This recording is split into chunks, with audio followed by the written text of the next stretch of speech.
Hey Hello. everyone. Hey everyone. Hello. Hey, Stephen Paul's going to be 10 minutes late, but it looks like we have quorum.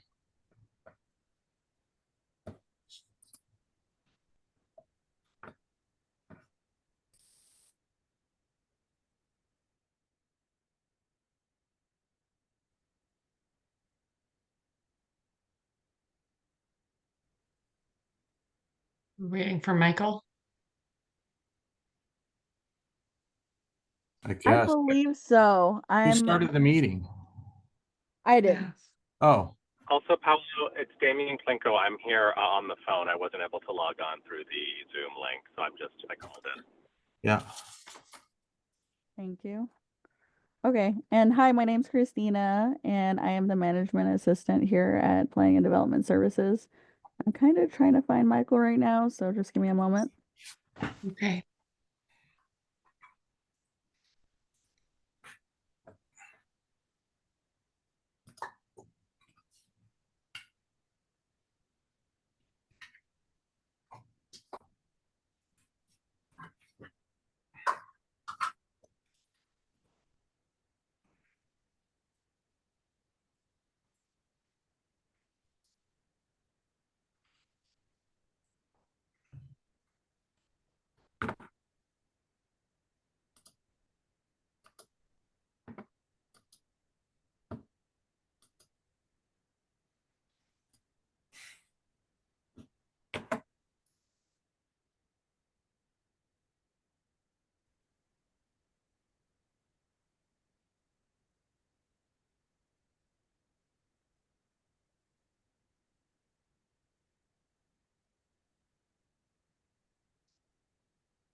Okay, I'm trying to call him and oh, I see him.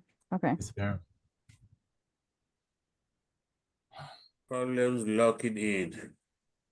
I'm working from home now. I left the office, and by the time I got home, it's just getting a bit.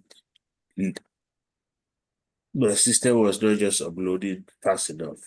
But I'm here. Hi, Michael. Hi, Christina. Is there anybody else that needs to be here? Let me check.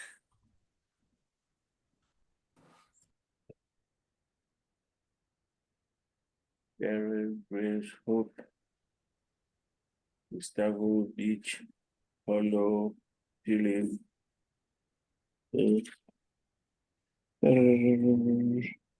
Is Steven here? No, Stephen is going to be 10 minutes late. Okay. So I think everyone's here except for Stephen. Okay. Yeah. Yeah. Who's using the 969 number? That must be Damien. He Okay. called in. Damien Klinko. Oh, okay. Hi, David. Okay. Then we got everybody. Mr. Chair, you can start the meeting. Okay. I believe recording is on, so we're good to go. What happened here?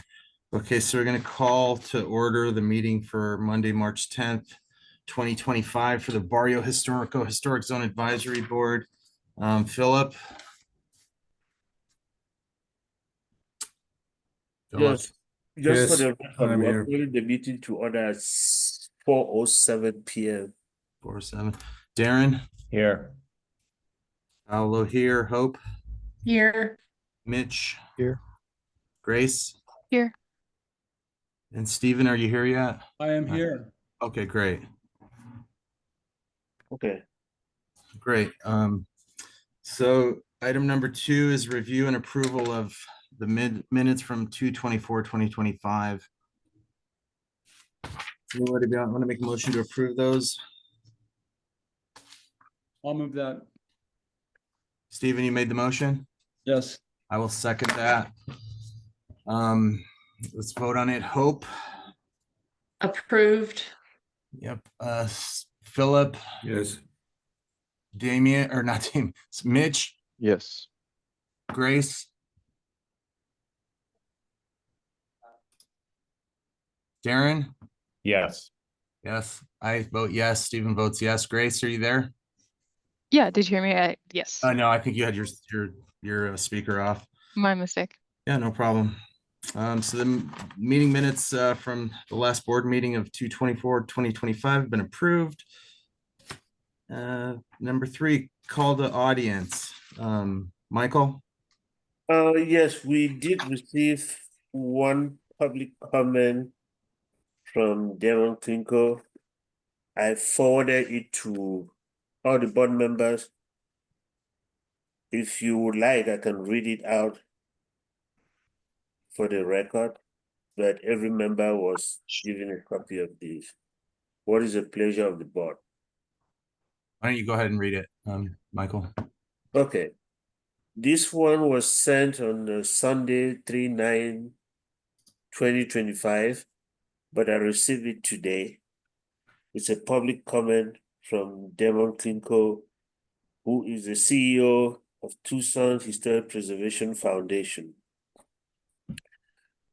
Dear Co-Chair Deronzo and members of the Barrio Historical Preservation Zone Advisory Board, on behalf of the Tucson Historic Preservation Foundation, I would like to formally request the opportunity to review and provide comments on the draft design guidelines for the Barrio Historic Preservation Zone, and would like to attend and speak at the upcoming call to the audience or any other part of the meeting you feel would be best appropriate. The Tucson Historic Preservation Foundation has a strong interest in these guidelines and the potential impact they may have on the historic properties within the Barrio Historic Preservation Zone. We understand that the guidelines are in draft form and nearing completion. We respectfully request to participate as a reviewer in this process. Founded in 1985, the Tucson Historic Preservation Foundation is a 501c3 nonprofit organization dedicated to preserving and celebrating the unique and irreplaceable historic resources of Tucson, Pima County, and southern Arizona. For 4 decades, we have been a leading advocate for the protection and preservation of historically and architecturally significant buildings across the region. Our deep knowledge of historic preservation policies, local architectural history, and best practices positions us to offer valuable insight into the development of these guidelines. We appreciate the thoughtful work that has gone into drafting these guidelines and would welcome the opportunity to contribute our expertise. Thank you for your time and consideration, and we look forward to the opportunity to support this project. Please let us know the best way to be included on the agenda, or if any formal arrangements need to be made in advance. Best regard, Devon Kinko. So I received this today and I forwarded it to you. You have heard what the CEO has requested. He is here today in person at this meeting. So it's at the pleasure of the board how you want to proceed with this. Damien, is there anything you want to add to the email Michael wrote? No, I think just to sort of explain our position. You know, we've been working fairly closely with some of the advisory board members from Fort Lowell over the last year, and on their design guidelines, and we've certainly been reviewing others. And I've personally worked on code revisions, UDC over the years. So you know, we'd love the opportunity to participate and maybe help. Just sort of do a final read and final edit, and you know, see if there's any areas that could be tightened up that we've seen and issues that we've seen in other districts. So really, we're just here to be able to support you, but it's, you know, really at your pleasure whether that is support that you would want or not. Yes, I can add that Darren has been a member of the Tucson Pima County Historical Commission for quite some time. He was on the Plans Review Subcommittee and served all his term. And Darren has been a public advocate for historic preservation. Currently, the Fort Law Historic Zone design guidelines are soon going to Plans Review Subcommittee, and I know that Devon was a big part of that review process. Now, given that you are already almost at the tail end of your design guideline, it would have been helpful if Devon was there probably from the beginning to help guide the discussion. I think what he's requesting now is if he can have the opportunity to review what and where you are, I will be more than willing to provide you with the feedback. Now, the issue before the board is if we do that, it would mean that whatever input Devon has, you will have to convene again as a board to review his comments and see how to include that into what you already have as your draft. Because at this point in time, it looks like you're already at the level of just formatting the design guidelines, getting ready to go to PROS. I have two thoughts. Oh, go ahead, Stephen. You go, Hope. Well, my first thought was I do like the idea of our guidelines not matching, but being familiar and aligned with another historic districts like Fort Lowell. That seems wise and helpful for the community.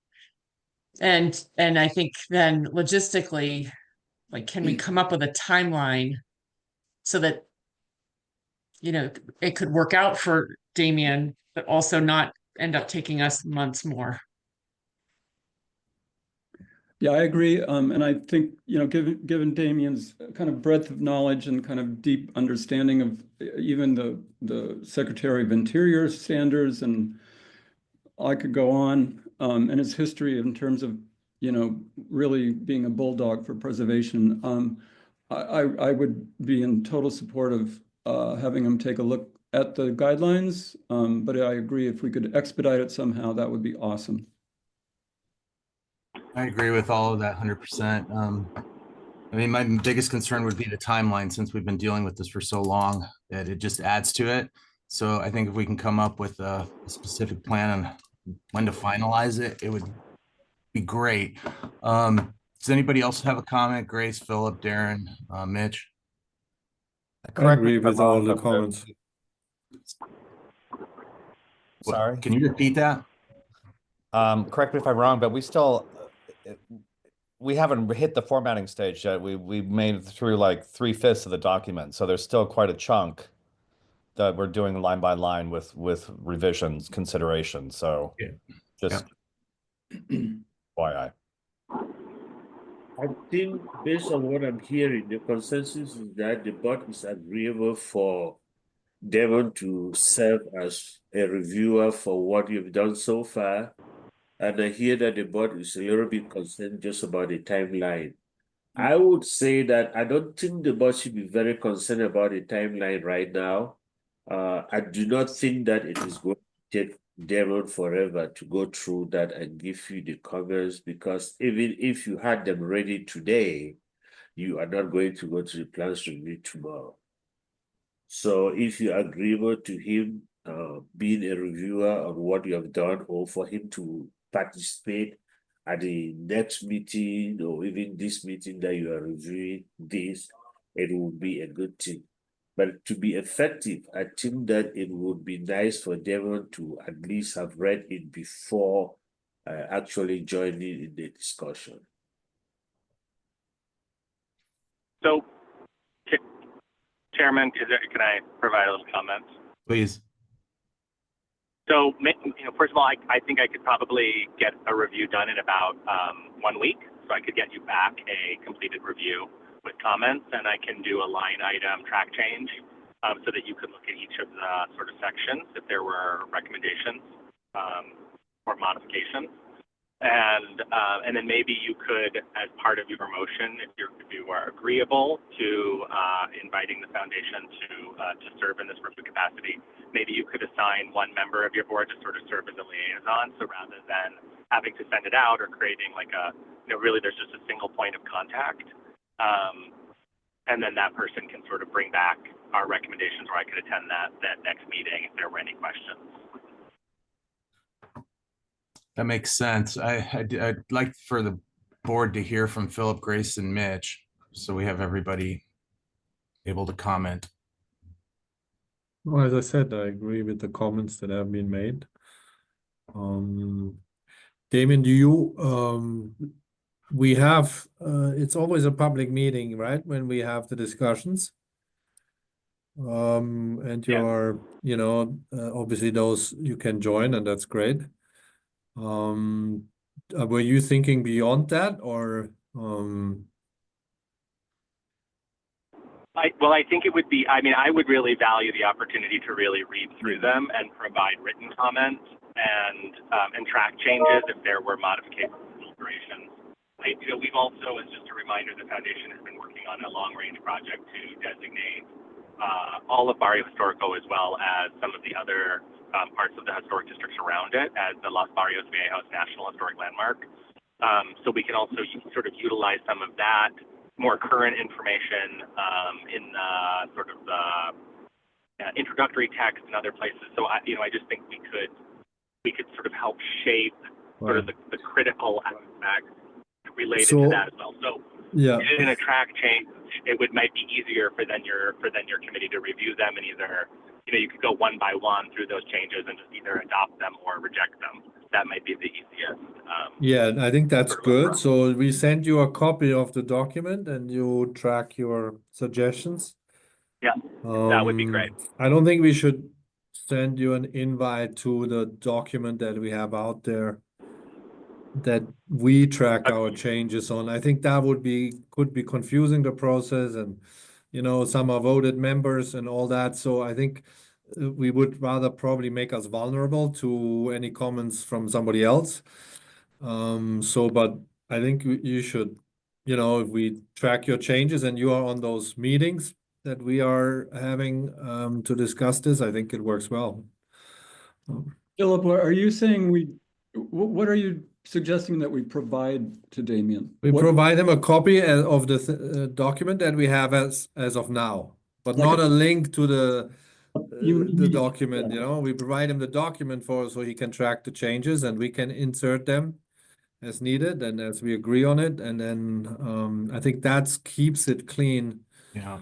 You know how it is. Sometimes there's another one who then Yes. wants the same rights, and then there's somebody contesting it and all that. And I want to Are try you to. saying supply him with a PDF or a No, different? he needs a Word, right? A Word type in order Yeah. to track the changes. Yeah. Okay, so here's what will happen is you will send the document to me. You cannot send it directly to Demon. You will send the document to me. It will Great. be WordPerfect. I am going to send the plain document in WordPerfect to Demon. Demon is going to use track changes, and then he will send it back to you. You will Perfect. do that and compare with what you have already agreed on, because he's not looking at he's not looking at your track changes. He's just looking at the document but you'll be sending the final document where you are at this point in time. Yes, and we can repeat this process later, right? I mean, Yeah. let's say we have the next iteration, we can do it again, but as Damon isn't voted on the board, I think that's the probably cleanest way we can proceed. Yes, and this would be the document that we would send out to anyone who wanted to participate in this Correct. manner.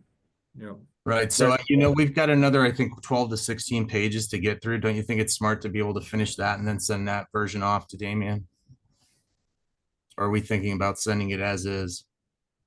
I think we should give it its full pass. Yeah. I think as of last week, it wasn't going to take us that long today No. to just kind of. Yeah. I agree with that. And then Damien wanted a point of contact, to Michael. go No, directly. there's no point of contact here. The point of contact is once he finishes his this thing that he has, he's going to send it to staff. And Okay. then staff will send it to the board. Okay, so can we just give either Grace or Hope or Paulo or someone, just give Damien a brief description of where we are? We put a lot of time into it collectively. Well, so just a quick rundown, these guidelines have been being worked on since, I believe, the spring of 2020. They were pretty extensive. It was something like an 80-page document, and we've been working on this every couple of months for the last 5 years. And now we're at a point that we're fairly happy with it. We're going through a final run through. Last month's meeting, I believe we went through page 1 to page, I think it was 34. Or was it 28? I think it was 1 to 28, and their total document is 42 pages. The last 4 to 5 pages are references, so that shouldn't take very long to go through. So we just want to kind of button up these last 10 pages, and then we can get it to you, Damien. That sounds excellent. Does anybody want to add to that? Yeah, I appreciate that you're offering and lending your expertise. I wanted to ask if there's anybody else who's been participating in the Fort Lowell or other guidelines that you've been doing who may want the same opportunity. I would say that sort of like your board, there's just been such a focus on issues that have materialized for the last few years, especially in formal, and so many of their recommended changes are really based on the sort of tying up these loopholes. So it's a slightly different approach, and they've sort of been dealing it with sort of singular policy recommendations, and then sort of creating a more comprehensive document. I'm not sure that there's anyone on that board. I can certainly, Elaine Hill might be somebody, but I think that, our organization that sort of serves the whole community is sort of the one that's poised to be able to do this type of review, because we've been monitoring and reviewing these design guidelines as they've been reworked by these different historic districts for a number of years. Yeah, I So- guess what I was getting at more is are you seeing any pushback that we should try to get ahead of if there are other groups who, I don't know, are saying, hey, you gave them an opportunity to comment, No. why not us? And No. make sure we give them No, the same no. opportunity. No, Grace, No. one of the things that I want to bring to the attention of the board, all the historic preservation zones are different. And so the guidelines are actually guidelines are made differently from one preservation zone to another. So Fort Lowell has been focusing basically on what pertains to Fort Lowell. I think the Tucson Historic Preservation Foundation is more apt to jump into any district and give guidance because they oversee all the historic preservation zone. They're not looking at it from just a specific point of the Barrio or West University. So I think the foundation is a better place for this board than looking for somebody in another district. If going through the plans review subcommittee, there are some specific areas that I believe that the plans review is paying attention to it, and staff feels that maybe you should tighten up, or those are things that you need to be looking at, we will bring it to your attention. Awesome. Yeah, thanks. And thanks again, Damien, for offering. Yep, it's our pleasure. Michael, do we need to make an motion to approve this, or we can? No, we don't need a motion. Okay. So Damien, thanks for volunteering that. We look forward to working with you.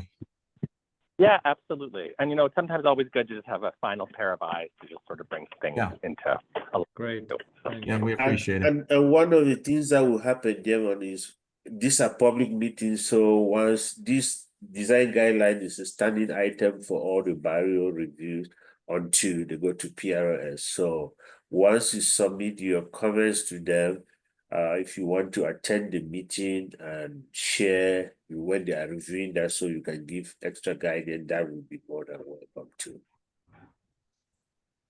Perfect.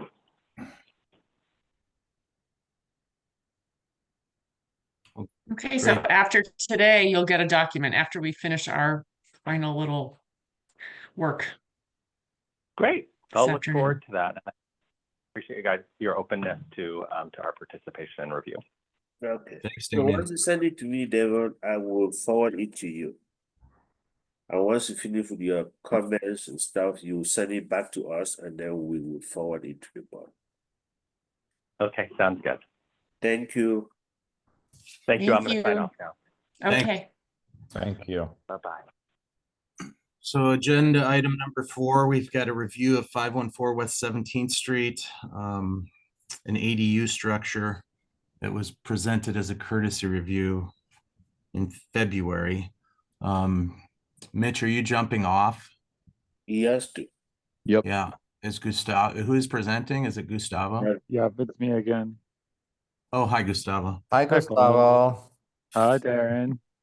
Hi, everyone. The floor is Mitch. yours. So Mitch is off at 4:29 p.m. Why does he have to leave? He can listen in. No, he just can't vote. No, Uh-huh. he cannot listen. He cannot even be in the meeting. Oh, really? Yes, Okay. that's the direction that was given to us from the city attorney. Can you let me share my screen, Michael, Oh. please? I don't know what I was doing.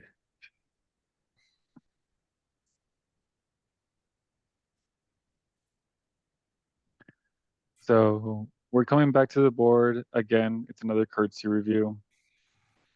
And we took a bunch of your considerations from last month's meeting, and we're here again.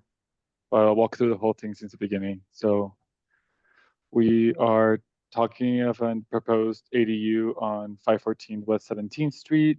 This is the lot. The existing residence is back here, and the proposed ADU is here in a 0 lot setback to the property line.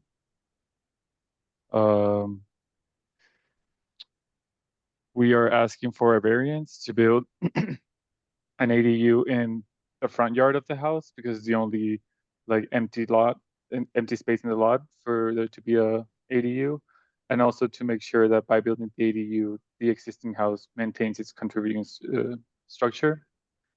In addition to the variance of the ADU, we will be requesting a variance for the height of a landscape wall, which we have modified based on the board's recommendations. We'll get to that later in the presentation. This is West 17th Street. Here's the lot, and this is the development zone that it encompasses.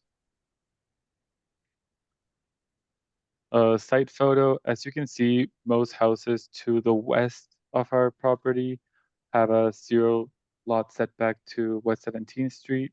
And then this house is pushed to the back, leaving the empty area at the front, as well as these ones. These other 3 complete that 0 lot setback in a way with the fence or landscape walls that they have built. This is the existing home. The exterior finishes of the home are pink stucco, and the window frames are painted white. And the proposed ADU will have a similar color palette and finishes, but different enough for them to not be the same as the main house. These are the existing elevations of the main house. The height of the primary structure is 15 feet 5 inches. And then we'll go through the neighbors, going from the west to the east through West 17th Street. We'll stop in this one, which is 534 West 17th Street, to look at we're going to use the steel casement windows and the mullion pattern as a precedent. Yeah, which of these is contributing, Gustavo? All of them are contributing. All the black ones are contributing. On Carrillo, there are a couple that are not, but on 17th, they're all contributing.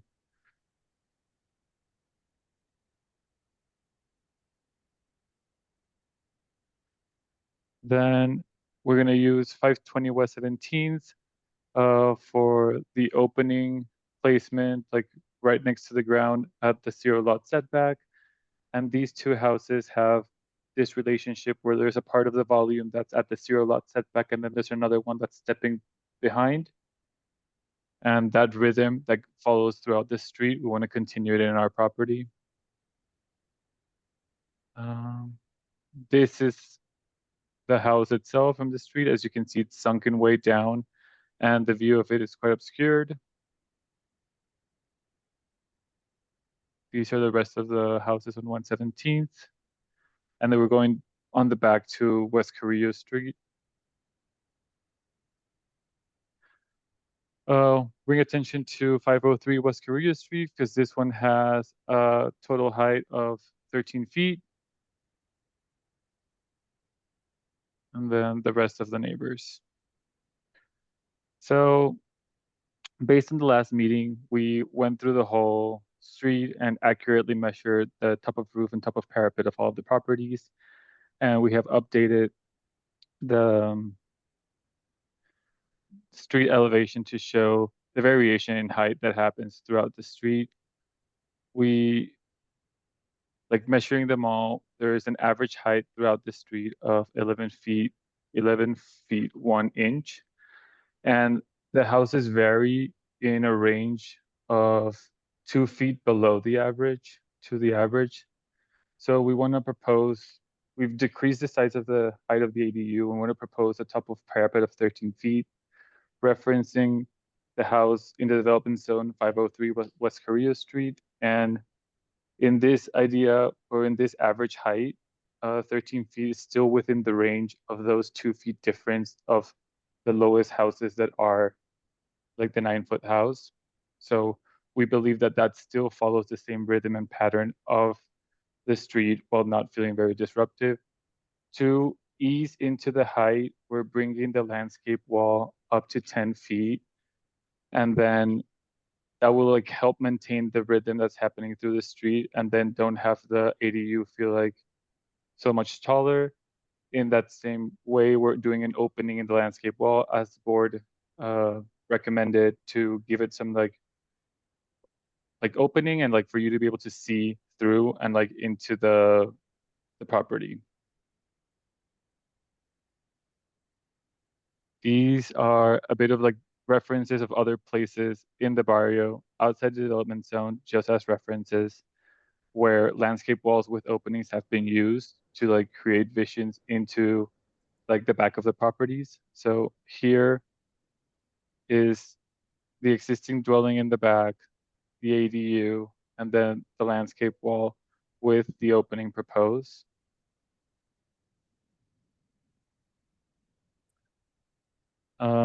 These are the elevations of the ADU. To the street, it will have a height of 13 feet, and then it will be like sunken down into the ground level of the property. Each facade has either 1 or 2 steel casement windows, square with mullions. And then to the street, we have the round metal canals for the water.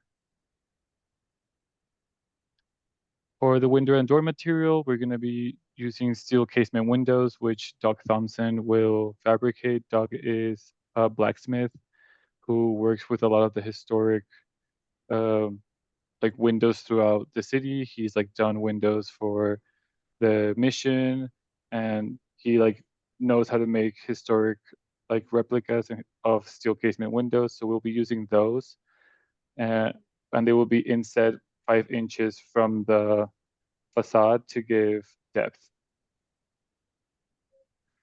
For the exterior textures, we'll be using a stucco different from the house itself. The house has a smooth stucco, either a sanded or a texture with a tone of pink that's lighter and more natural than the existing pink from the house. The round canal is for the water. And here is render of how that ADU would look to the street. You can see the depth of the windows stepping in from the facade, the canales, and then the landscape wall with the opening where you could be able to see the continuation of this house passing back. And that is all. Thank you. Gustavo, it looks from the rendering of the streetscape, that series of facades, that the new building is higher than anything on the block. Is that still the case? From the street level, it is. Consistent with that, Gustavo, are you using accessory structures for your height, or you are using principal structure? Michael, we're using principal structures because there are no contributing accessory structures in this block. And since the ADU will be at the street front, we believe we have to use accessory structures because it will be, we have to use primary structures because this ADU will be acting on the streetscape as a primary structure, not an accessory structure. It seems like a new building that is dominant height-wise to everything else on the block doesn't seem appropriate. I mean, it doesn't, yeah, I mean, it just seems that that building is going to dominate the block, and it's a new building. And I don't see how that kind of fits in with all the, context, rhythm, height, etc.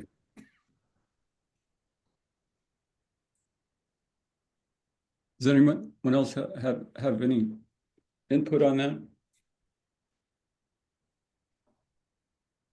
Yeah, I had a question. Gustavo, did we drop, it looks like 18 inches from the previous proposal?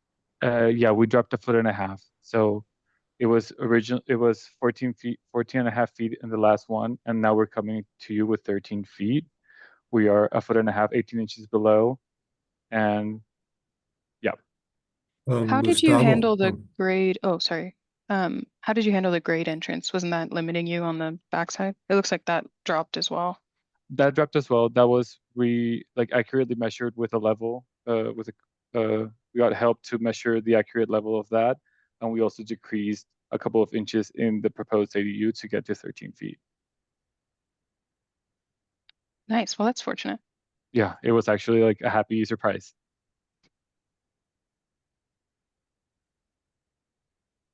Gustavo, those two structures here that are the highest otherwise, is that a parapet here, or are those sloped roofs? Sloped roofs. So the parapet is actually what would define the character, right? So what's then the next highest height? 10'9". And you are 13. Yes.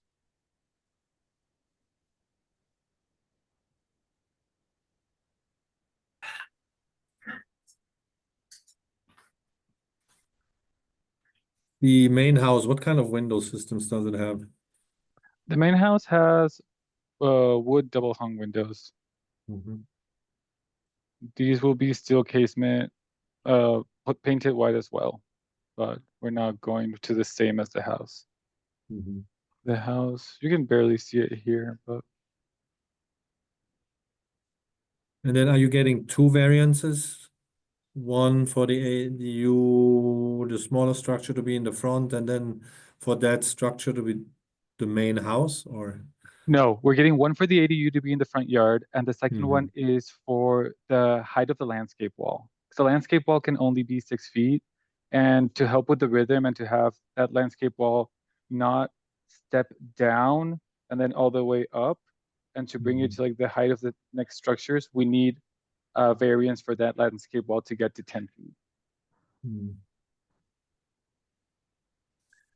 So, I've been trying to find the contributing structures yet, but I haven't found them yet. They seem all a bit new, right? But they were before the Barrio turned. What's your source here?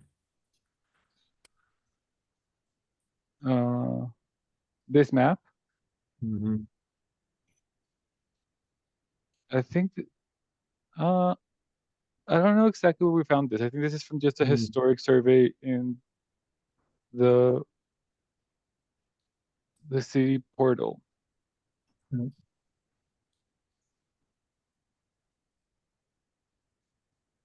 Gustavo, what are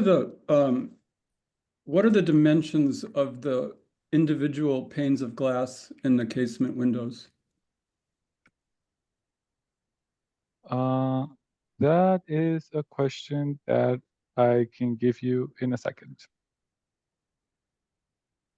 Yeah, Gustavo, I think you are going to need another variance because even though you are comparing principal to principal, this is still considered an accessory structure. So you will probably need a variance to vary from the 12 feet, which is allowed for accessory structures.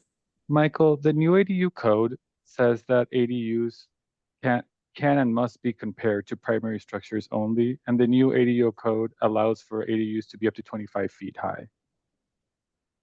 That was passed last year, and it went into effect in November. And then, Stephen, the big windows are 6 feet by 6 feet, and the squares would be like about 2 feet, two by 2 each. Okay, so if that building at, what is it, 535 or so, the one to the left that has casement windows, those are kind of the proportions of what the window pane size was, back in the 40s or 50s or 60s. I think the 2 by 2 foot panes is probably going to be, that's going to read very, very modern. And if you go through the neighborhood and see, I've actually got casement windows in the front of our house that were probably added in the 40s or so, and they're like kind of 9 by 12 or something. They're vertical, whereas the house down the street that has the casement windows in this elevation view here of the street, those are horizontal. But regardless, if we're using,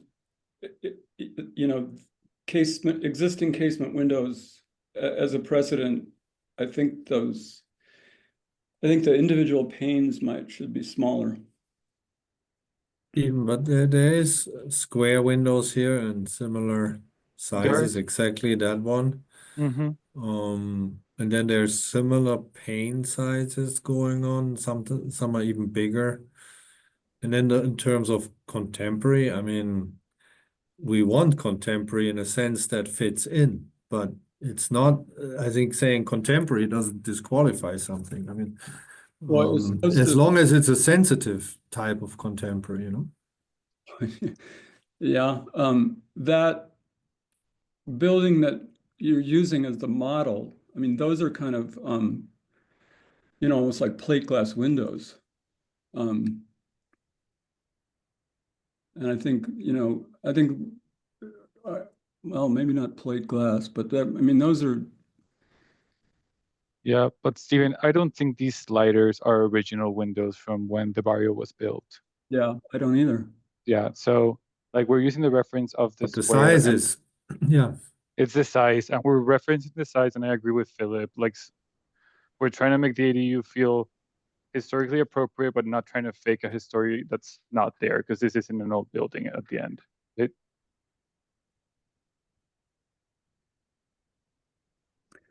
Gustavo, on your site plan, what are those hatched lines that are perpendicular, or not hatched, the lines that are perpendicular to the ADU by the driveway? Are those steps? Here? Yes. Yes, concrete steps to head down into the property. So these. Okay. And you're going to maintain the driveway to the east of those. Yeah, because that's the driveway to the neighbor property, 510 West 17th. Oh, It's wild. Yeah. So what's the deal with parking? I mean, you can eliminate a parking spot, an on-site parking spot? Yeah, we would need a variance. I guess that's the other one that we didn't account for. We would need a variance to eliminate the parking spot. Hmm. That wasn't the case last time, correct? I think you It guys, was. it was? Yeah, the site plan was very similar, which is similar to all the ones. All of these don't have parking access, Right. correct? Or these, like these are the only two ones with a driveway that was built before. Like the parking spot for this house is designated out here.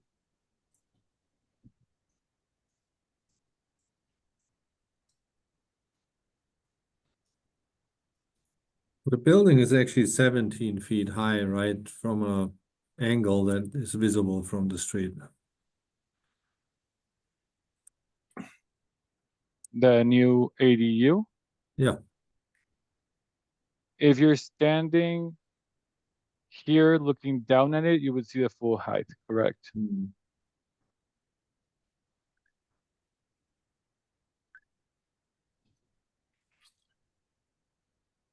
what is that full height? Is it 16 or 17?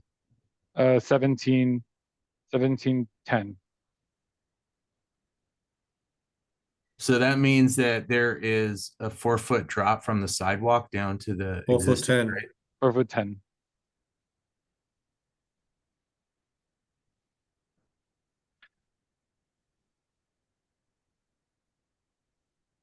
Two-story. Right. And do the, so does the roof drain towards 17th Street? The roof drains towards 17th Street, and we're creating some basins under the canales for the water, for stormwater collection in here that will drain to this basin, and a stormwater collection basin here as well. Sorry. You need a variance for that too, probably, but yeah, you'll get it. Yeah.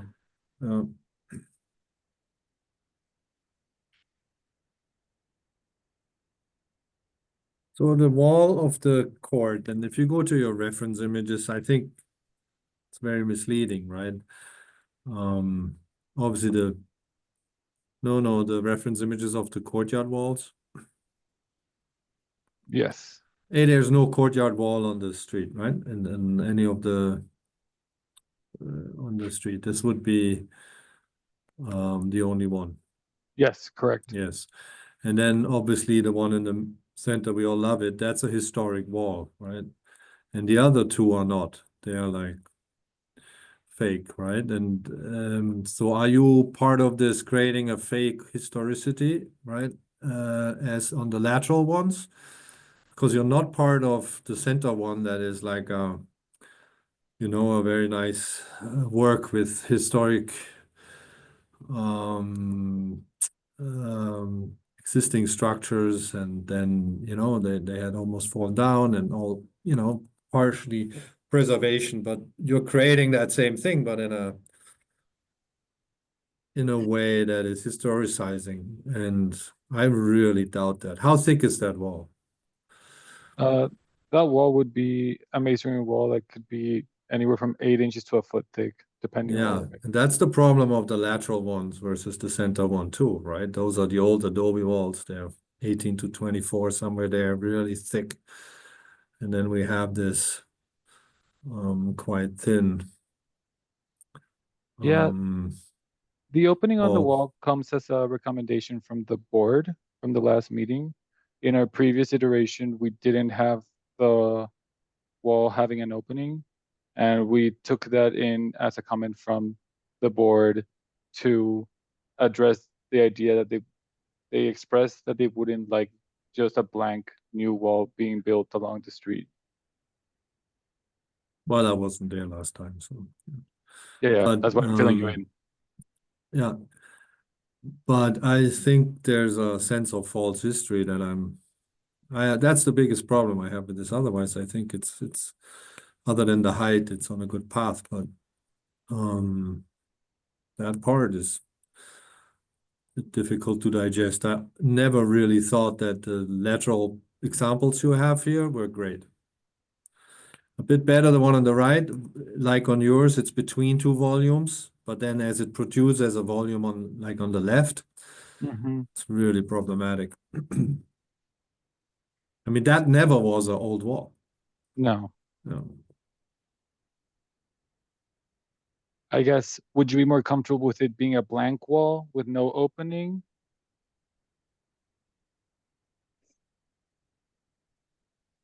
Would you be more comfortable with it being a lower wall with no opening, but like to 8 feet? But then the jump would be from 10 to 8 to 13? That definitely would be a more honest solution, the last one you proposed, I think. And Okay, more that's sensitive to that elevation for sure. Yeah. that's more similar to what we had last time, so we can go back to Mm. something like that.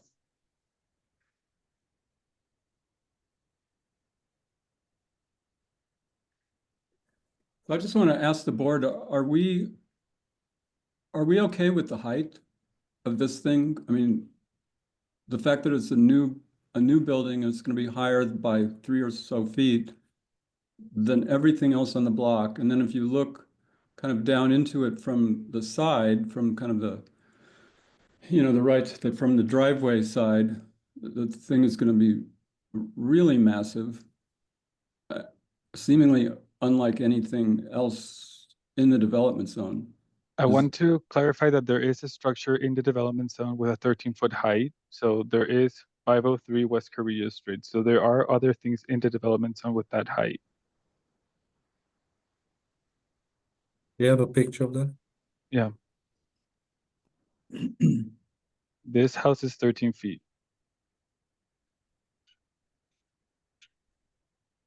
Which one? 503 West Korea Street. That would justify it.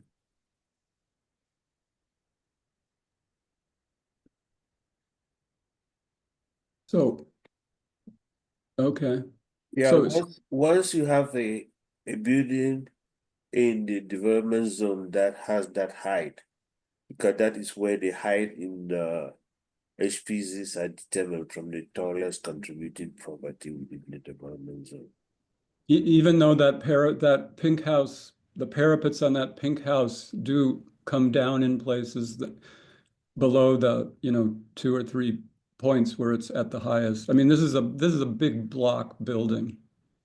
And it's not, I mean, style-wise, it's not the same. I'm not sure if that's important or not, but it is a very different look.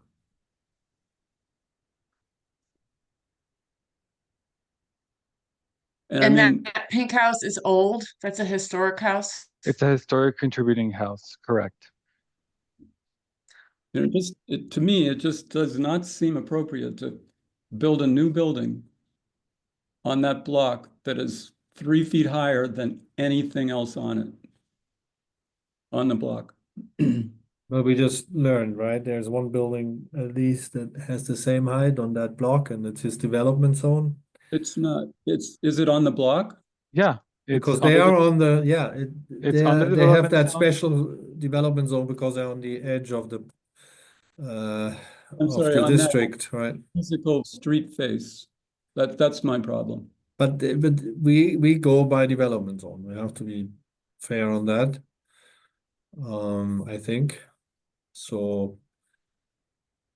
And then the style isn't unlike other buildings on the street.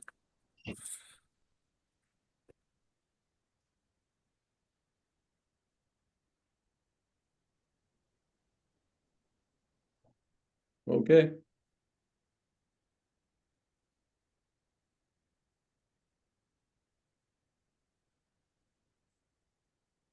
Too bad. Right? I mean, this is so this whole thing is looking for a variance to be extra tall. It's looking for a variance to be in the front, not to be extra tall. Yeah. Yeah. The height is, it's not looking for a variance in height. It's looking for a variance to be in the front of the property. The only thing that would need a variance at height is the landscape wall. But if the board recommends for us to bring the landscape wall down, we would bring the landscape wall down to what the board feels like it's reasonable.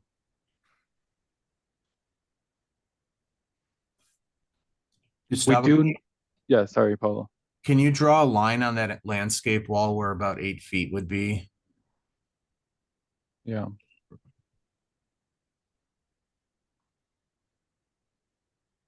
I know you already addressed that we're, per the ADU code, comparing this to a principal structure. I'm wondering how that, or how the board feels about how this height compares to the existing structure in the back.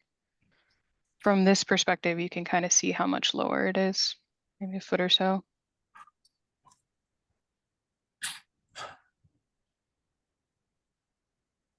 I understand Mitch and Gustavo's point regarding how the height is measured. I just trying to get an understanding of how that's being interpreted by the board.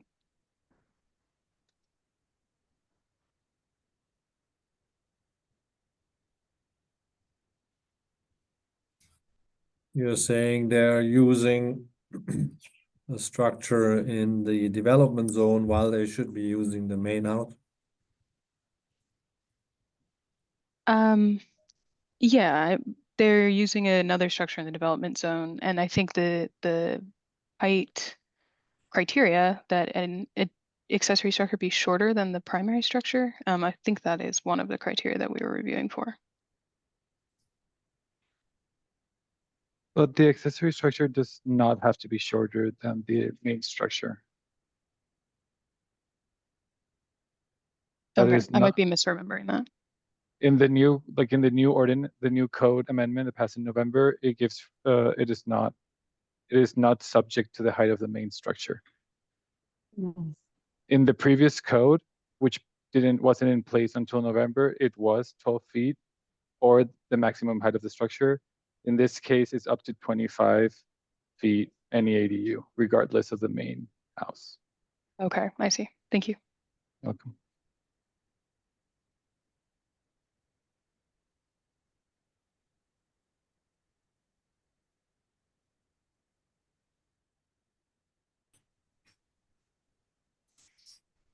There is a certain sense of grandiosity, obviously, but I think it's justified.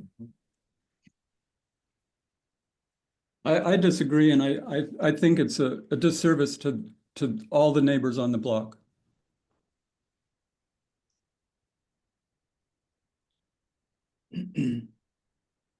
Point taken. I mean, when you walk along that block right now, that house, that lot that we're talking about, it's just such an oddity because everything is street facing, except for the two houses maybe to the east of it, but they have a courtyard wall that's 0 lot line. And then you have this void in the center. So I'm welcoming a building there right now. I'm struggling with the height a little bit. I mean, I don't remember it to be almost a 5-foot grade difference between the existing grade on the top and the grade on the bottom. You know, the last time you guys came back, I think Mitch had it drawn as a 2-foot difference, and now it's 5 feet. I don't. You have a survey, Gustavo? We do not, but we will have one when we come in for the full review. Okay. Gustavo, I appreciate the challenge of putting an ADU on this lot. I mean, it's a tight lot. It's got a grade problem, and there's lots of challenges here. But I think we will make a mistake if we allow this building as drawn right now to be built. And I mean, I know you're trying to, accomplish a certain number of square feet, usable square feet in the building with the loft, et cetera. But, I just, it's hard for me to justify kind of violating, if you will. I'm not talking about legally violating, but I mean, just violating the block itself to fit your desire to accomplish that number of usable square feet. I understand where you're coming from, Stephen, but I don't think it's a violation if the board and the historic zone stipulates that you can draw precedent from anything in the development zone, and if there is something within our development zone with that height. It is So- not strictly a violation of the code. I'm talking about kind of an ethical or neighborly violation. That's what I'm talking. I have a question for perspective here. The variance, how often as a board do we have to face variances? So we face them. There is nothing, that's not our process usually. There's a few variances, which is the one zero lot line. And some, I believe height, Michael, correct me if I'm wrong, that we can comment on and we can even approve the zero lot line. They don't have to go to the Board of Adjustment. But for the kind of variances that they're asking for, they have to go, for some of it, they have to go to the Board of Adjustment. That's another process. Which that's. So in this outside of our case, the purview. variance is the street, having it on the street, the ADU. The That's the ADU, variance yeah, we're facing today. which honestly, I think is a, look, we all want some kind of densification, right? And it fixes actually an urban, it's like a missing tooth in a way.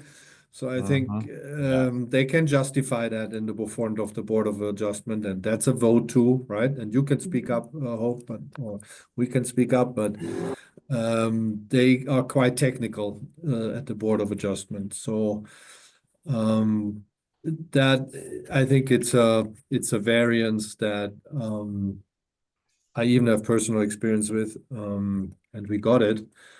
It's not, it's a process that you have to go through. It's straightforward, but it's justified because, the lot is in a way compared to others, it's hardship because you can't use as much of your lot as others can. So they're usually receptive to that. So this Plus- particular, sorry, Phil, I'm not cutting you short. Go ahead. No, go ahead, Michael. This particular property, when it goes to the Board of Adjustment, one of the things that hold up project is a self-imposed thing. This location appears to be the only place on this property where you can put any new these things. So the board may not look at it as being self-imposed. This appears to be the only logical location where a new thing can be put. So I'm very sure that it's likely going to pass through the Board of Adjustment for I the agree. location in the front yard. The issue that will be faced will only be the height thing and what you decide here. But following the Board of Adjustment guideline, I think having this in the front yard is likely going to have an approval from the board because there's no other place on this narrow lot where something could actually be built. So they will pass the no self-imposed criteria, which a lot of applications that go to the Board of Adjustment and fail are because they consider it a self-imposed.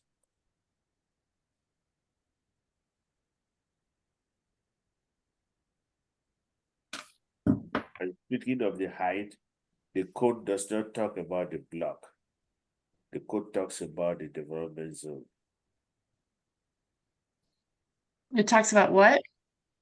The development zone. And what enforces that is that the reference that Gustavo is showing is actually also a residence that is inside the line of houses.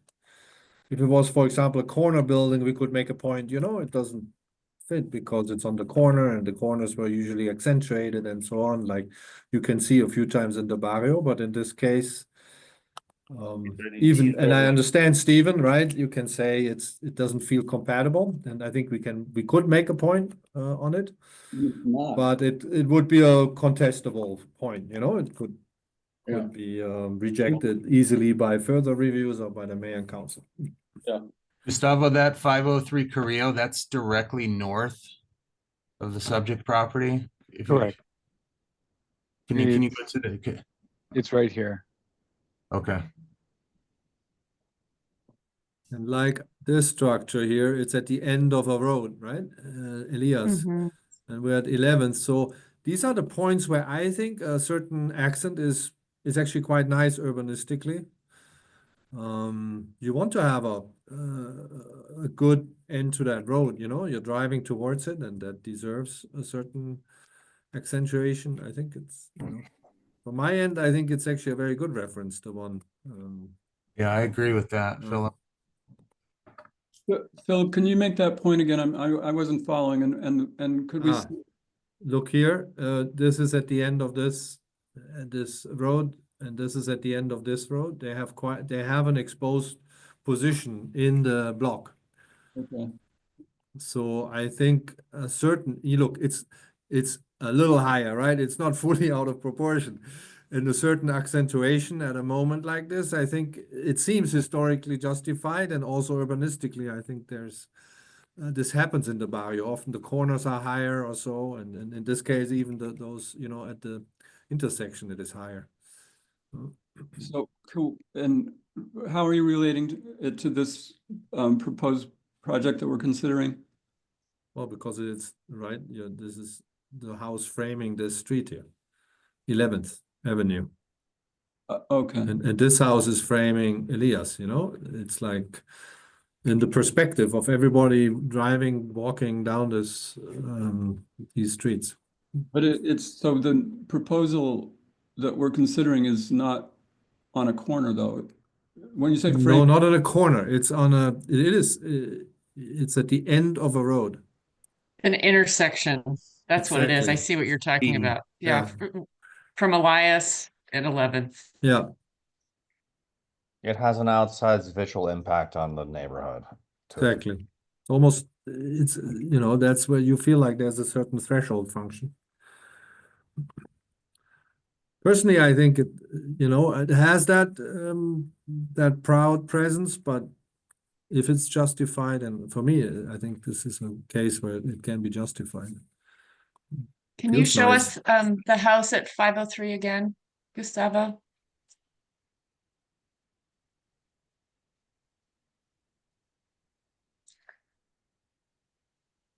I mean, I would say that does not have that feeling that you're describing, Philip. I mean, it's behind, it's, you know, mellowed by trees and fences and all of that. is this the one you were is this the one you were talking about? On the end of a street? I'm sorry if I'm missing something, but This is the house that's 13 foot high, correct? Philip, is this the house that you were referencing? No. Correct. Yes, that's the one that they have been referencing for the height. Yes, I think that's a kind of has some, if you will, sorry to say this, but some soul to it. And I don't think that the block look of this proposal has that.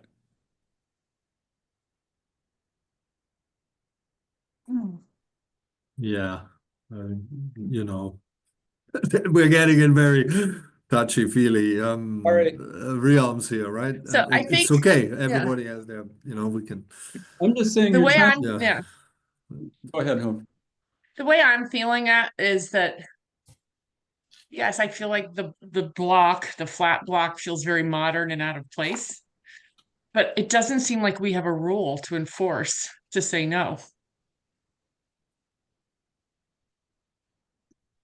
Yeah, I mean, and so just speaking in purely layman's terms here, what you want to do is you want to fit into the neighborhood, fit into the you know, the way the structures look in general, and I just don't think this proposal does that, and I think Hope may be right. I don't have a leg to stand on, maybe by the code, but I'm just saying this feels wrong.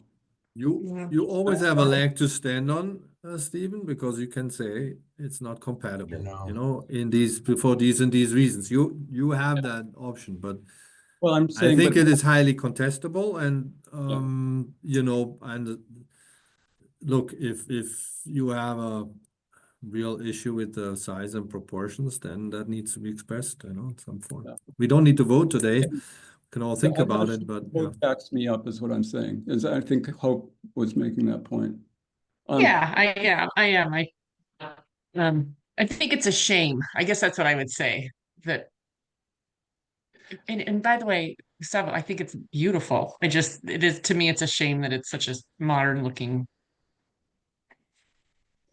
And I have to say, Uh, I'm someone who has advocated for density downtown and to a large extent, density in the neighborhood. Because I think from an urbanistic standpoint, you need density to make a downtown work. And so I'm all in favor of an ADU. I mean, it's not that. And I feel for Gustavo and Mitch in there, the challenge here, but I just think this is the wrong look to approve. And possibly for Gustavo's sake and for other people's sake, I understand there's feelings involved and everyone is entitled to theirs, but if we could use a vocabulary that might allow for Gustavo to be more actionable rather than it's a shame or it feels wrong. If we could Well, I mean, I think tie those into some harder specifics, maybe that so. I would mean, I be. think we've tried to, or at certain points, we've suggested that they drop the height of the building. Well, in his defense, I mean, 1.5 feet is like for the scale and proportional, that Yeah. has been addressed and brought into. Yeah, but I would say drop the height of the building to be compatible with the other buildings on the block face. And I know that that'll get pushed back from the code, interpreting the code, but trying to be, I mean, I think the point's been made, but I'm sorry to be, negative, but I'll stop. So, Mr. Chair, members of the board, today is just a courtesy review. You are not taking any action today. I believe that the applicant has heard the feedback from you. I guess my only question to the board is specifically to you, Philip. Would you prefer if that landscape wall were brought down to 8 feet? Would that make the board feel more comfortable and remove the opening? If so, that's a change we'd be willing to make. And we would like to hear your recommendation for that. Yeah, well, this is a courtesy review, Gustavo. So I think when you come back for the formal review, if you can maybe have a couple iterations of an 8-foot wall with no openings, a Okay. 9-foot wall, so we can kind of scale it and look at it. That would help out a lot. Okay. Gustavo, do you need a variance anything over 6? We do need a variance of anything over 6. That We could one, stay. yeah, We wait, could. sorry. We could stay at 6 if the board recommends. But we would like it to go between like 6 and 8, and 10, whatever. Can you bring us an iteration of 6 too? Yeah, we'll bring from 6 to 10. Michael, Yes, is the fence variance is also one the board can decide on, right? no, No, it's also Board of Adjustment? it's Board of Adjustment. The board Okay. really waive setbacks, Mm-hmm. cannot do anything on the height. Okay.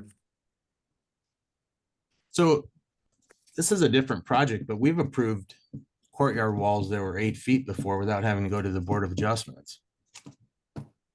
Michael. Can we say that again? So we had approved projects in the past where there was a courtyard wall that was over 8 feet. Because you justify that and say that there's a precedent for that in your development zone and you're recommending approval for that. And then it goes to the director and then the director makes a final decision. You really don't approve anything. You recommended approval. Well, we made a recommendation. It was fine. We didn't approve it. We recommended it, but I don't think that project had to go to the Board of Adjustments. It didn't have to because the director felt that based on your argument that there's a precedent for those kind of walls within your development zone, thought that it was appropriate, and the director did not need to send that to the Board of Adjustment. That is why it did not go to the Board of Adjustment. I think for wall height, you can do a DDO2, which is a staff approval. Okay, Yeah. You that can would be do great. a DDO up to 8 feet. But once it is more than 8 feet, you necessarily have to go to the Board of Adjustment. Okay, so maybe we'll maybe for the ease of us, we'll top it at 8 and do iterations of 6, 7, and 8. So we don't have to go to the Board of Adjustments and just pass to the DDO and see how you feel through those 3 iterations.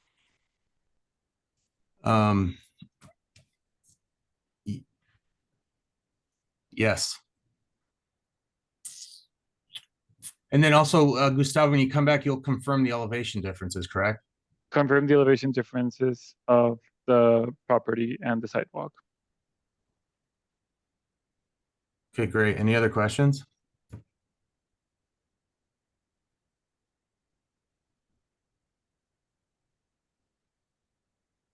Thank you all for your time, and I'll see you all soon. Sooner than you all might want, probably. We welcome it. Thanks, Yeah, Gustavo. thank you, Thanks for Gustavo. listening to us. Thank Of you. course. Have a great week, everyone. I'll tell Mitch to log Bye. in. Bye. I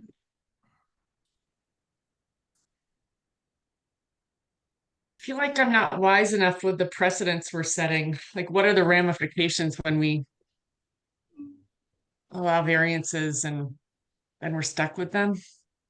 Pretty much, but we haven't approved anything yet. This was just a Yeah. another I mean, it courtesy. doesn't look anything like that other one at the other T intersection. Doesn't, But we're also we just shouldn't looking at discuss lines it on a now, piece of guys, paper. guys, yeah. Yeah. Yeah. Please. Once you review and it's over, please, we cannot go back to discussing. Thank you. I feel like Mitch is here now. Yeah. Who's here? Most importantly, Giving you a little bit of leeway, but just for the future, once you've discussed the project and it's over, the applicant is away, please, we cannot discuss it again. Yeah. So Mitch is returning at 5:20.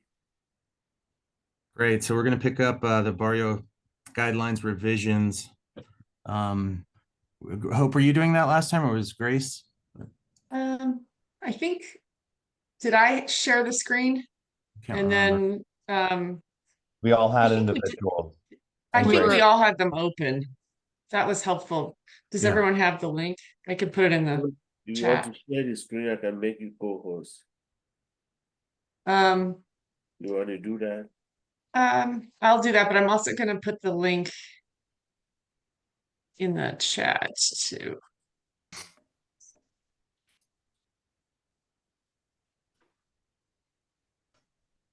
Okay, I think I'll the last time you ended the review on page 25. So you have the legal action report says that you have the last 15 pages to review today.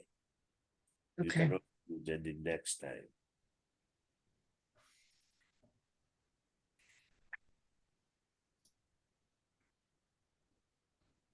While we're getting set up, I just want to let everyone know I'll need to hop off at 6. Yeah, so do I. Okay, so I'm just gonna see what section we're in. Okay, we're in all the different sort of we're in the specifics now. So wait, okay, so I guess we got through roofs. I don't remember talking about rainwater harvesting, but maybe we did. I don't remember it either. Yeah. Also, I think I said this before, but all of these design elements, I got it in my head that they should be in alphabetical order, but I don't necessarily think that's right. It seems like maybe they should be grouped by type, but I haven't given that any more thought. It would be an option to organize it like the code. Yes. So Maybe Damien will have opinions on that. might. um Yeah. So again, all of these you all have been through, so none of this is new. Or I should say, it came from somewhere. I didn't write these. Are we on page 25? I guess I'm in 25 now. Yeah, I'm at the top. And on that side note, are we citing the writers of this opus? I mean, it's a massive amount of work. Is that cited somewhere? Yeah, at the end, there's a credit. I think Okay. which we should review. This is a massive amount So of for work. so on Somebody- top of 25, like what's this question mark here and what is that about?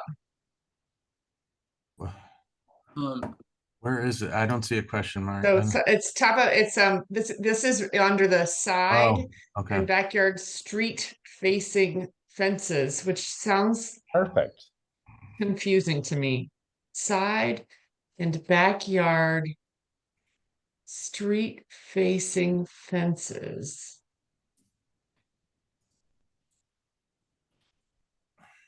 Okay. I mean, that all seems fine to me.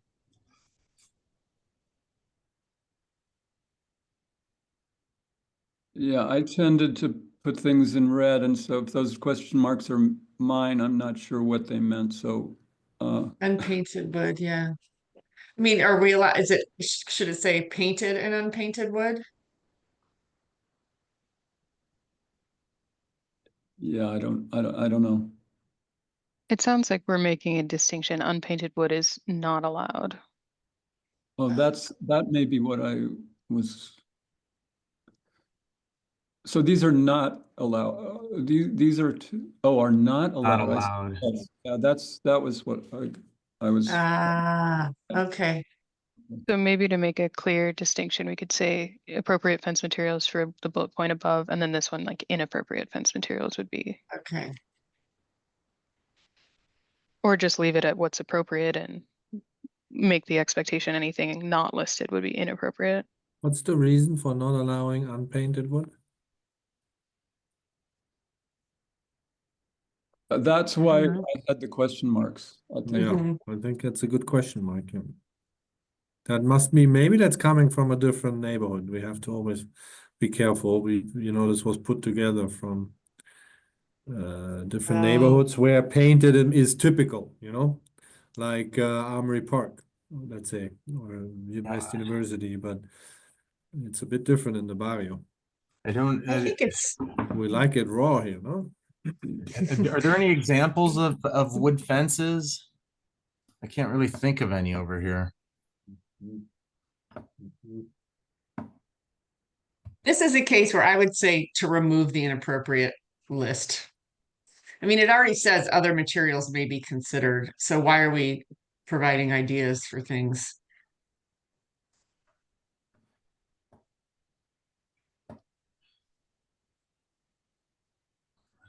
Yeah, I agree. I mean, Why Yeah. not take it out?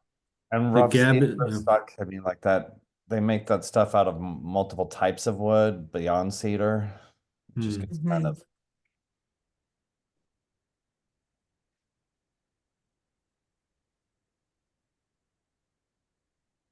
Okay, side and Okay. backyard street facing walls. Okay.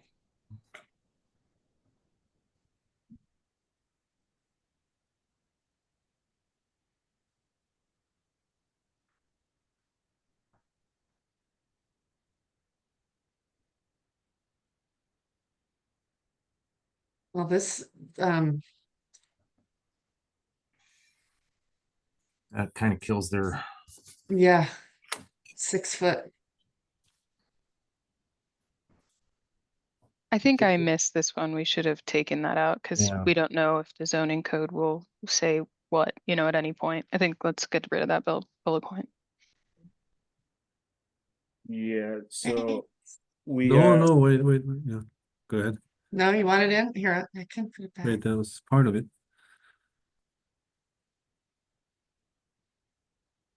Wait a minute, where was I? Yeah, why does it say do not exceed 5 feet? What is that based on? Is that true? Well, you know, Hold I on, know I'm in the not. past let me get 5 foot back. was the height you couldn't surpass without getting a permit. Then they moved it to 6. So I don't know if Mhm. that's just old language that's been in there. Yeah. But if the code allows 6, can we actually say you shouldn't do 6 because it doesn't fit your neighbors? No, you No, cannot. right? So then I don't think that point makes a lot of sense, I both don't of them. Yeah, I think I'm taking both out. I think the side and rear yard are 6 feet max. So I'm not sure where the 5 feet is coming from though. Because UDC just talks about 4 feet in the front and 6 feet on the side and in the back. So the 7 foot that we're talking about, it's subject to a lot of confusion. That is a building code issue. We are here looking at the UDC, which is different from the building code. Mhm. So is it 7 or 6 in the code? It Six. sits in the UDC. I believe the building code, they talk about 7, but we're not reviewing for Oh, the really? building code. Yeah. So I think to not let customers or people be confused, maybe we should not put 7 in there. We should just go by what UDC says. Okay.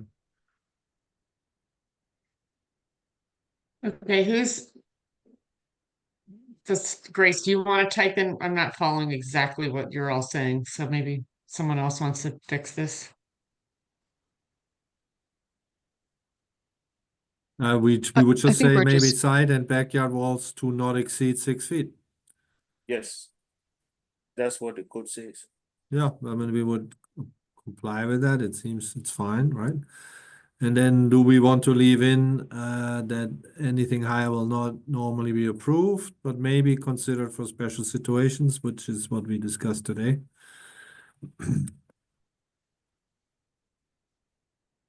I agree with that. Yeah.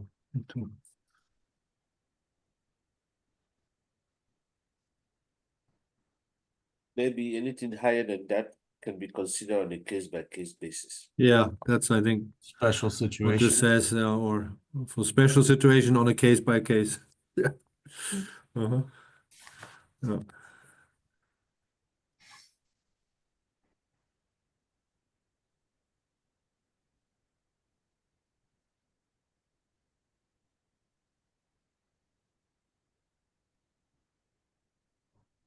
Anything would be capitalized. Yeah. no, sorry, thanks. Okay.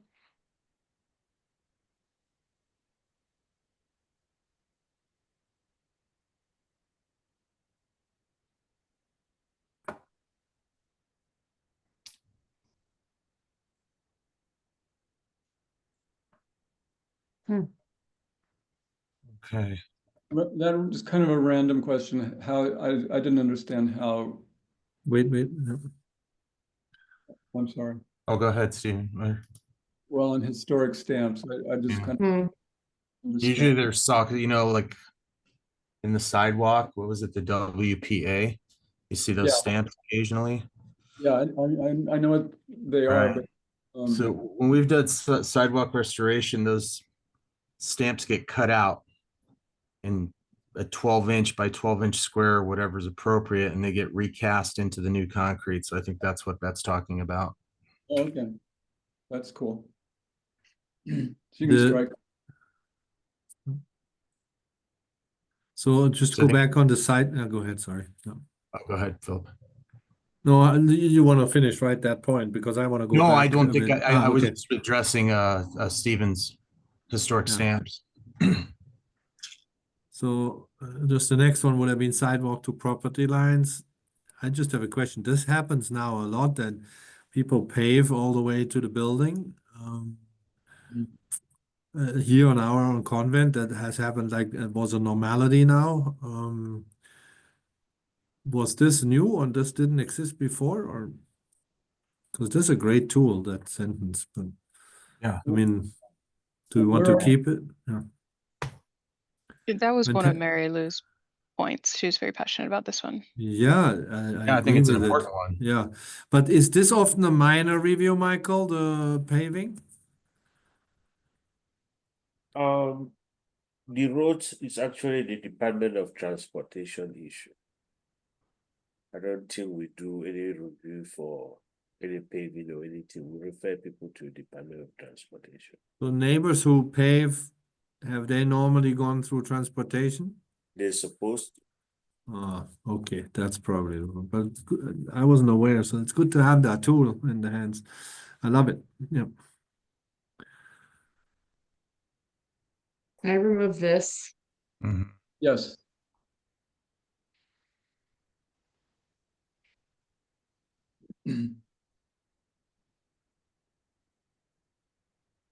And the only cases where we even take a look at it is if there is any historic retaining wall and you are proposing to take out that historic retaining wall, then it will necessarily require historic review. We have had many of those in West University, where because property owners they want to create more space for students to park their vehicles and stuff, so they want to cut through the retaining walls. And a lot of time we'll say, no, that cannot be done. I like that, restrict that. I mean, Paula and I had a project that we kept it and it really helps in transitioning that historic character. Yeah.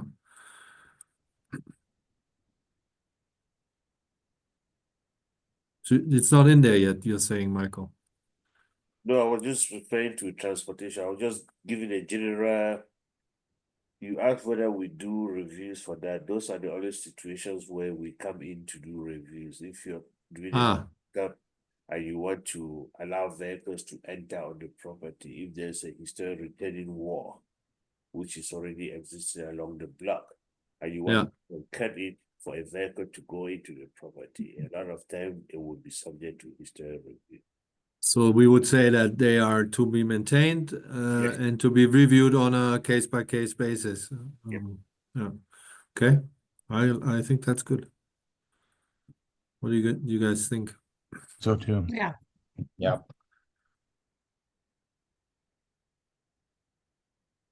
Trees for shade, that, I mean, I'm wondering, we can't really talk about species of tree, but I mean, mesquites are notoriously horrible for lifting up buildings and Mhm. sidewalks. I don't know if we should mention that or not. Under landscaping That should be under Or- landscaping if you have landscaping. or for the sidewalks, Stephen?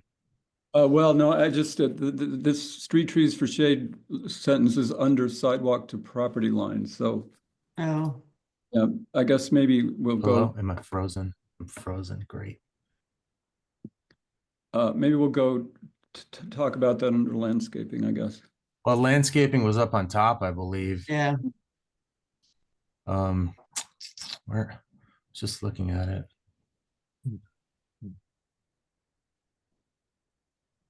Planting strip between sidewalk and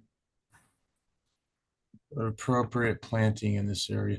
So Stephen, I had frozen for a second, so I didn't I didn't hear what you said. Are you talking about the landscaping out to the sidewalk or landscaping in general?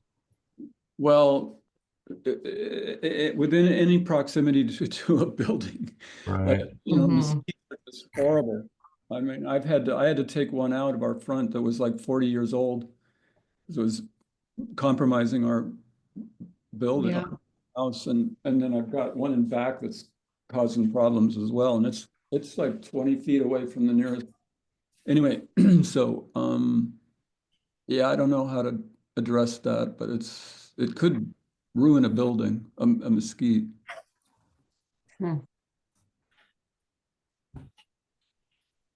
I think it is within our purview to add comments regarding landscaping. It would have been helpful to have a landscape architect on the board. I know PRS does, so we may be able to ask them for their input when we get there. Mhm. Yeah. Yeah, just unfortunate now the person was like the landscape architect on the PROS is off the commission and off PROS. Mhm. Oh, no. Okay. Never mind. You can always ask, So- we can always get somebody to give you guidance on that. Helen Erickson, which I believe a lot of you know her very well, she's more than willing to offer those kind of assistance if we need her to take a look at the landscape section and give us some guidance. We can do that.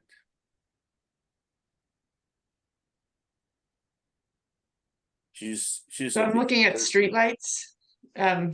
Someone's highlighted that first line, 2 globe streetlights. Oh, I'm that's wondering why we me. have that. Yeah, Yeah, why do I we am need too. that? Yeah, I don't know. I mean, I think this was taken from Armory Park. They've got a lot of Yeah. streetlights there, but I don't remember historic streetlights installed with historic streetcar improvements along Stone.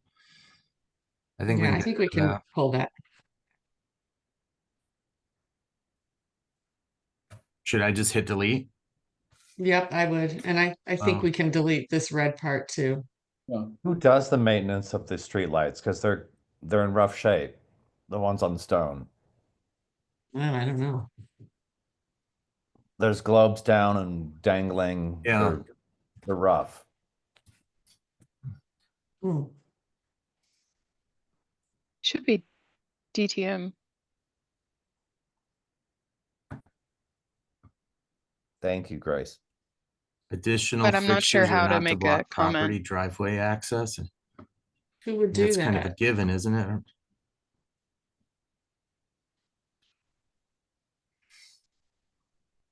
Yeah, I think that bullet should go and historically.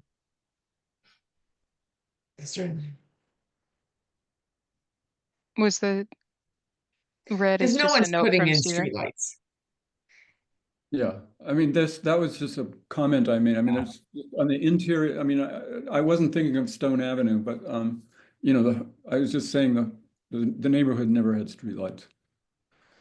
So I think this would be helpful to keep. When I was in the Armory Park board, they came in with like a 5G antennas and were proposing to replace the historic streetlights with a higher technology, replica.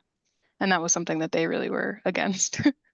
So I do think people are replacing streetlights. I guess if we have an opinion one way or the other, I think we should include it. I mean, you mean keep that red comment? Or- No, just the section on streetlights generally. Yeah, I mean, because I mean, there's 1 or 2 streetlights that are hanging over the center of intersections that are, not necessarily historic, but yeah. Let's just leave it in. Okay. Remove this. Stephen, now what would we have to do to get rid of that, right? Oh, get rid of the The hanging ones, yeah, that's a good point. I mean, okay. Well, that would be nice. It's yeah.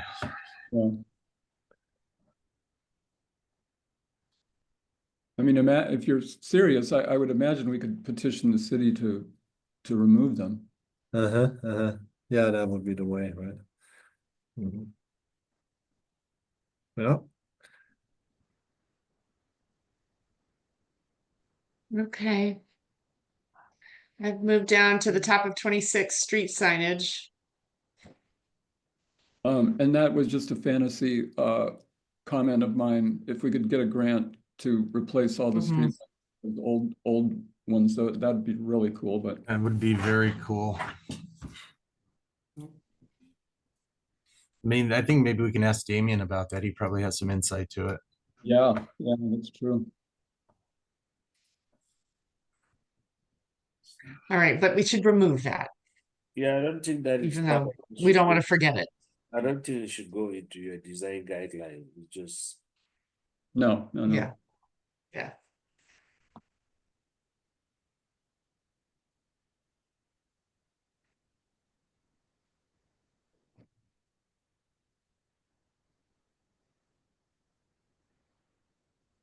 Oh, look at vegetation. Maybe this is your opportunity to Yeah. dash mesquites. I mean, the Well, mesquite is it's a historic tree in the neighborhood. Yeah, absolutely. Yeah. I want to So go Before back this to was a the neighborhood, alleys. It was go to the alleys, Philip. Yeah, it's Go not because I'm walking by this every day, that alley that they made on the Miramonte neighborhood, Yeah. and it's really not great, you know. We made them block it so that nobody would drive through, and that looks horrible, you know. yes. Then I think somebody of us told them to make it curved, and that looks just not Barrio. But also because of the firefighters, it had to be so wide. And here it says, they should be really feeling like alleys. I'm wondering, I mean, it says it's discouraged, and then it says it has to be in character, really an auxiliary roadway. Can we, I mean, maybe we didn't do the right thing at the time, right? In terms of enforcement. And especially as the firefighters have a big say on these things. But yeah, we have to be just super careful.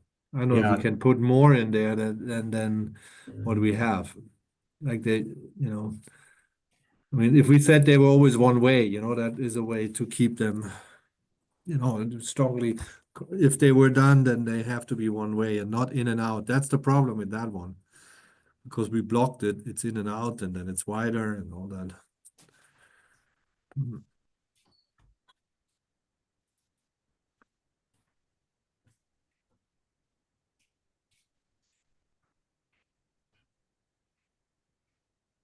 I'm wondering though, if we have any places in the neighborhood that would ever come up.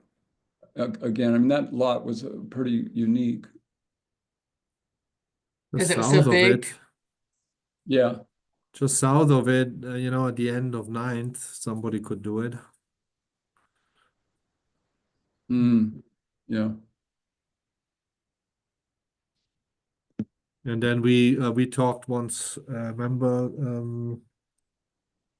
Paolo, the one where the SUV, no, the RV parking lot is. Yep. That Right. can only be done with an alley. Oh. Yeah. Yep. Yeah.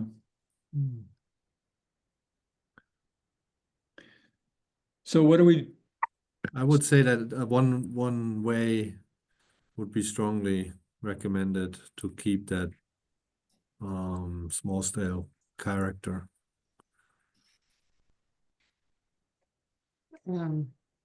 So want to just add some language on the second. Yeah. Yeah. Anything besides one way redirection? What is that what you call it? One way? Yeah. I think it has a dash. Okay, one way. One way direction is highly recommended. Yeah. To Anything maintain, else? yeah. Okay.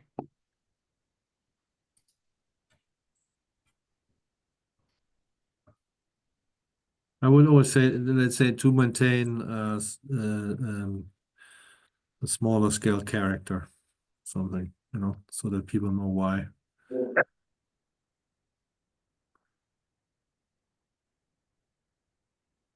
Great. Does that cover all your observations that you made on the Yeah. new one? That new one?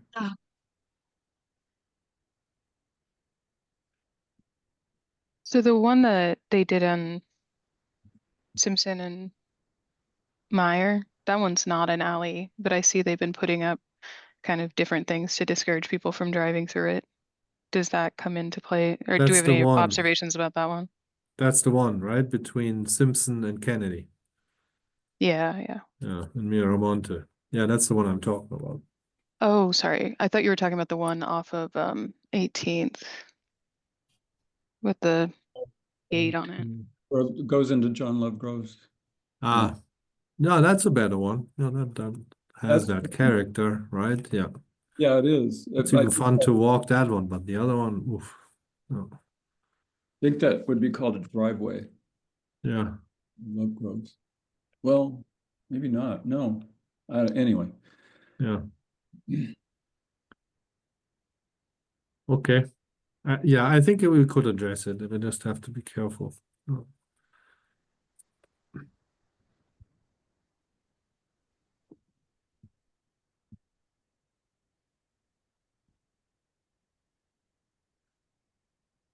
But Grace, are you saying they put that up later?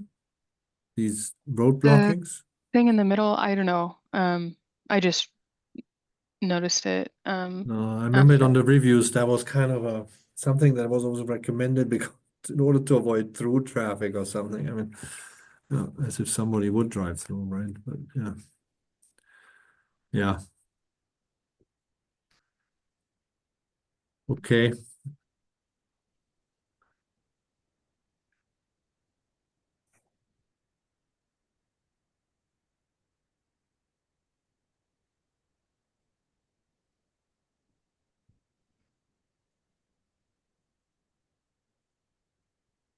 So are we under vegetation now, or where are we?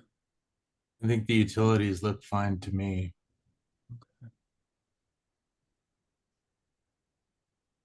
Do we want to add anything about 5G poles?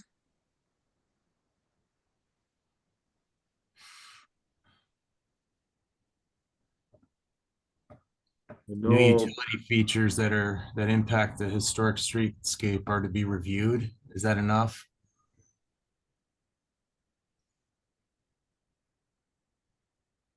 You think just add it to the end of this one? Either that one or two up. One more up. Yeah. New utility features, including 5G poles. why do we say that impact the historic streetscape? That keeps it open for interpretation. Just new utility features in the historic district need to be reviewed. Yeah. And I don't know if Michael, if we have that authority, or if the transportation department can just do this stuff. But yeah. Right now, there's a big push for the historic landscape folks are actually pushing for those kind of reviews in historic district Okay, take place. So you are actually in order if you got have it. your code because That's good. And then one thing I think we should add was something that was when Jody was still head of the board. They had to review. They didn't have anything to comment on these solar panels at the school, and I think maybe it's also because it was a school, right? But yeah, because I think, zoning is excluded from zoning provisions. yeah. But should we put here solar panels, or is that anyway a utility feature? I don't Aren't understand. solar panels covered earlier?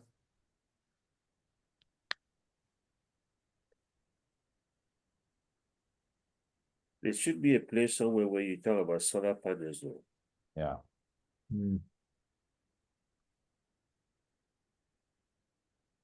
Yeah, solar It's panel. under roofs. Okay, yeah. Roofs. But Mm. yeah. And So carry if somebody forward did it, all that. Michael, if somebody did it at the teatro, which we're not reviewing, but if they were putting in solar panels on that courtyard, could we, like we would want to be having a say on that? No, you cannot. It's in a Pima County project. What? Yes. They can come to you or PRS as a courtesy, That's what they did the first time, yeah. and unfortunately. Yeah. Or if there's no area that somebody could put up solar panels that are not linked to a private property, then I don't think it makes sense. But if there were any areas like city areas that the city would want to put up solar panels, we would want to review, right? Yeah, you would. Yeah. City But projects in the are- moment, we're not saying that, right? Philip, are you talking about something like a shade structure, like at Jerry's Lee Ho that has solar panels on it? Or are you talking about solar panels being attached to an existing building? So I think if they're attached to a building, then it seems it's taken care of, as Darren said. But if yeah, it- it's the freestanding structures or structures on non-private property. No, if it is in the historic preservation zone, even if it is freestanding solar panel or canopy or any of those, it is subject to review. You said it is subject to review.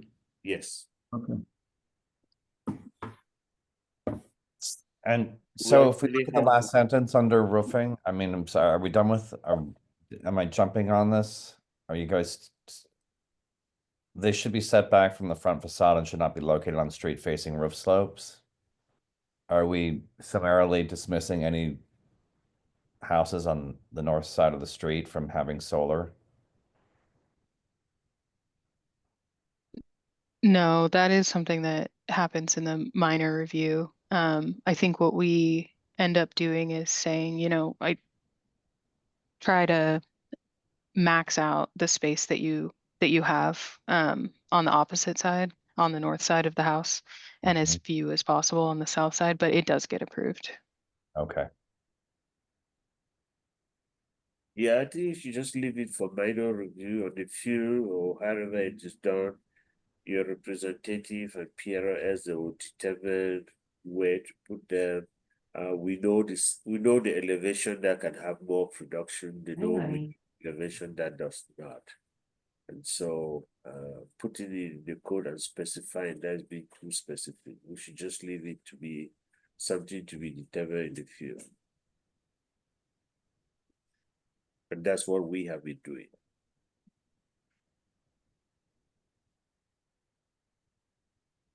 I think what Philip's concern was we don't really have anything in here about kind of just freestanding structures. Correct.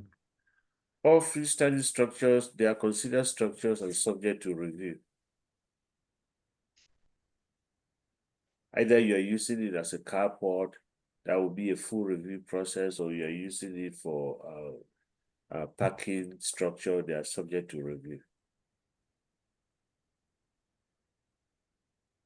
But if somebody wanted to take an empty lot and just do ground mounted solar, it's not the highest use probably, but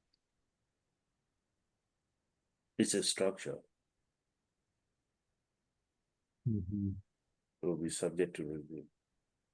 They would have to permit it, even if it's not a real structure, it's a, Yeah. you know. We still have to go through historic review and the permitting process.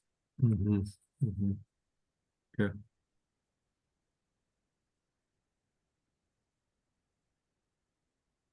Steven, may I ask what your dog's name is?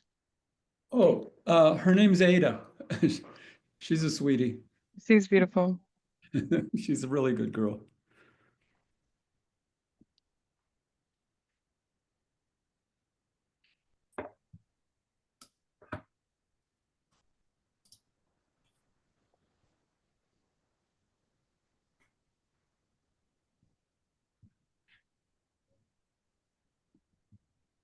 You want me moving any of this around? Where are we?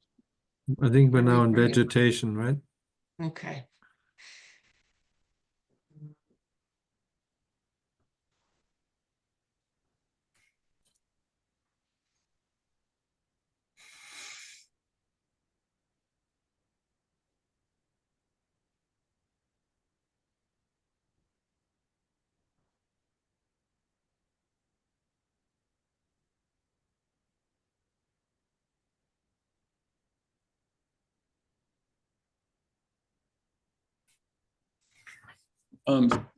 So the second to last bullet point there does mention some specific species that are based on their not being native. Maybe that's a place we could put, some cautionary statement about planting mesquites or any tree too close to a building.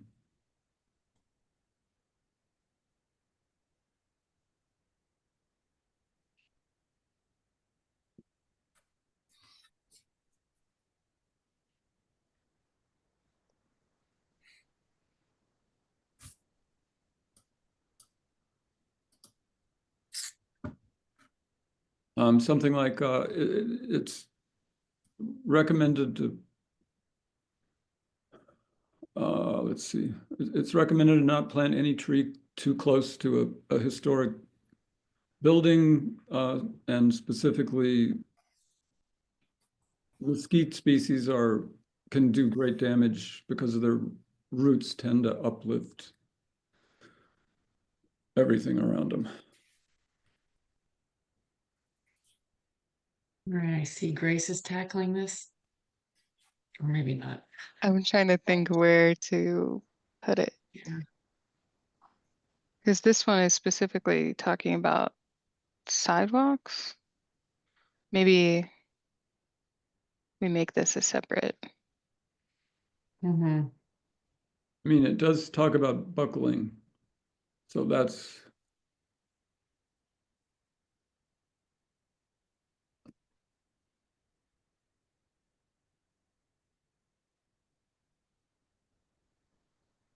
What's DTM? Department of Transportation and Mobility.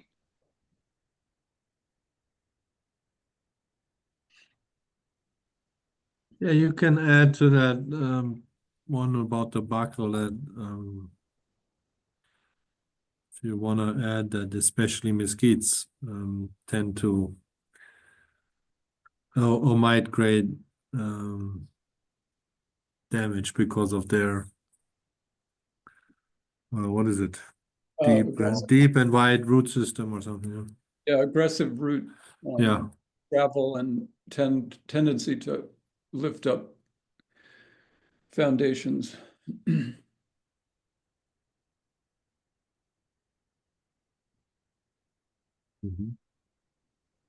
So we're almost at 6 o'clock and we've still got quite a bit to go through here. So I wonder.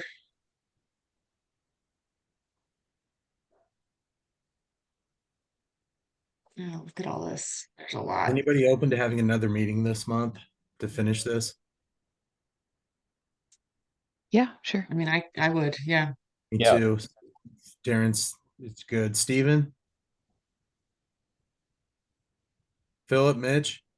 I'll try Thank you, as yeah. always, but yes, you know how it is. I'm not available for the next 2 Mondays, but you know, I think you guys are, you know, doing good here. So So can we maybe set one up for the 24th of this month then? Or the 31st, and Steven could be there on the 31st? I can't be here on the 31st, but that's okay.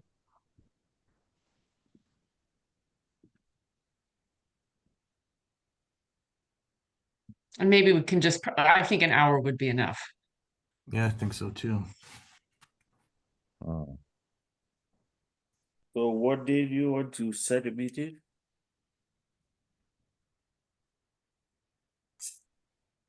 Well, does anybody else have a preference? No, I do not. No.